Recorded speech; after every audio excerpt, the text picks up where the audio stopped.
Hey everyone, welcome back to Corporate Decoder, the place where we decode those boring corporate documents to find the real stories. Today we're diving into Lululemon's latest filing. Stick around because there is a pretty big shake-up happening behind the scenes that you won't want to miss. And before we get started, if you love getting these straight up corporate insights, make sure you subscribe and join our Discord community, linked in the description below. So Lululemon is seeing some significant changes in its leadership on the 17th of November. Celeste Burgoyne, who is the president of the Americas and in charge of global guest innovation, decided to step down. Now, she's sticking around until the end of the year to help with the transition, with her official departure set for the 31st of December 2025. This is a pretty big role, especially the Americas presidency at a company like Lululemon, so her departure definitely signals a new chapter. But it's not all about departures. Lululemon quickly moved to fill a key position. Just a few days later, on the 21st of November, they announced that Andre Mastrini has been appointed as their new president and chief commercial officer, and this is effective immediately. Mastrini is no stranger to global growth. He's been leading the international expansion for Lululemon, covering areas like APAC, Europe, the Middle East, Africa, and China. Before Lululemon, Mastrini had a long 14-year run at Adidas, holding various important jobs there. And even earlier, he worked with big names like Coca-Cola and Danone.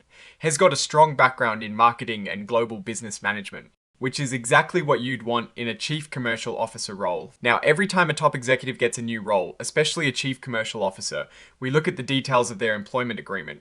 For Mr. Mastrini, an employment agreement was put in place. This agreement outlines a base salary of $950,000 US dollars.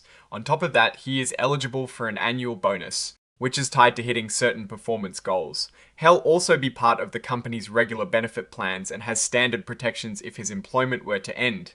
While $950,000 is a significant salary, it is pretty typical for executive roles in major global companies, especially in the competitive apparel industry.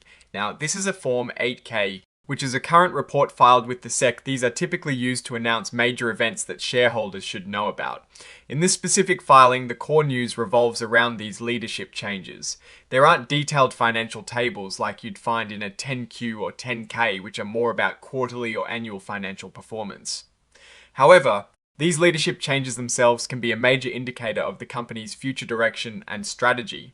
This filing also lists the exhibits that are part of it. These include the employment agreement for Mr. Mastrini, which is Exhibit 10.1, and a press release that announced these changes, Exhibit 99.1. These are the documents that provide the full details. Lululemon stock is traded on the Nasdaq Global Select Market under the ticker symbol LULU. This is a pretty high-profile exchange, indicating the company's significant presence in the public markets.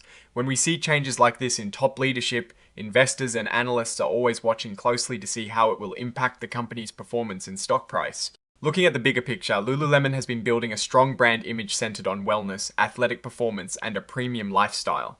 The appointment of Andre Mastrini, with his extensive international experience, suggests the company is focused on continuing its global growth trajectory, possibly with an even stronger emphasis on expanding into new markets or deepening its presence in current international ones.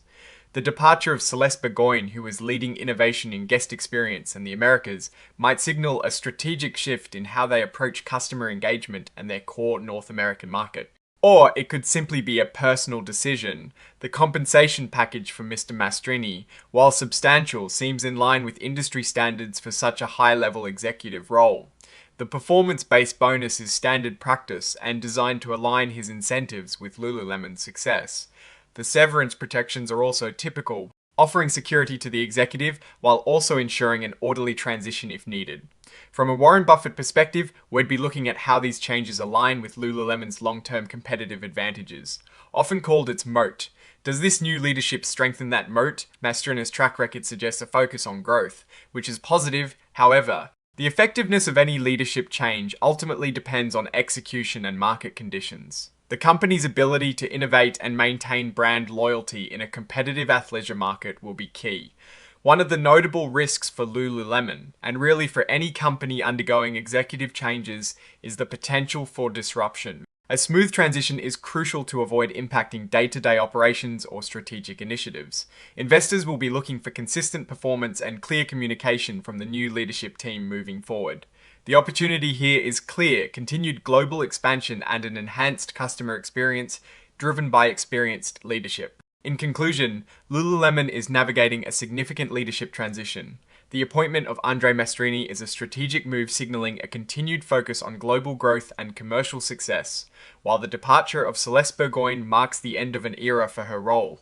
The company appears to be proactively managing this change. The real test will be in how the new leadership steers the company through the evolving retail landscape and maintains its strong brand appeal. Alright, that is our breakdown of Lululemon's latest filing. What's your take on these leadership changes and what you think they mean for the company's future? Drop your thoughts in the comments if this analysis was valuable. Hitting that like button really helps, and subscribe for more deep dives. Don't forget to check out the Discord in the description. Thanks for watching. See you next time.